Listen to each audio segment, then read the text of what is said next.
اسرار احمد یو کلیپ وښودو. ما ته دا څنګه سړی دی؟ ما ورته ما ته پته نشته چې دا څنګه سړی دی، دنیا نه تللی. خو البته د ډېرې خبرې غلطې دي. صفا مې خبره وکړه. وایي څه؟ ما ورته ویل د ده کلیپ ما سره موجود دی. دی په خپل کلیپ کې مذهب ته فرقه وایي. هسې د دې اندازه تاته شته چې دی څومره فساد په دې لفظ کې خوری چې مذهب ته تا فرقه وویله.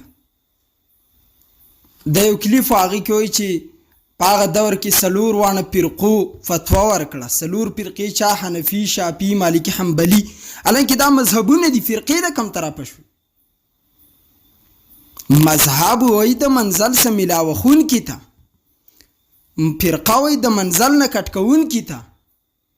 په دې یو لفظ کې د څومره دجل نه کار اخیستو. زمونږ خلک وایي ډېر ښه سړی او ښې خبرې هم کړل دي.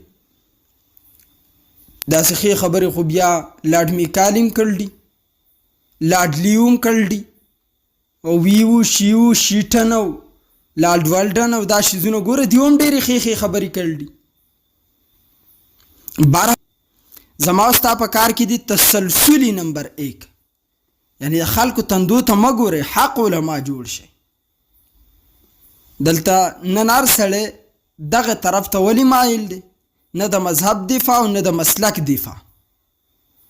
دلته نوجوان چې دا دین ته شا راړول دی، بلافه دین ته ورکوي، او دی د هغه تندي ته ګوري. ستا د وخت خو به پکې پیدا وشي صیبه، خو وروسته د اسلام ته تباه او بربادي ورکړه.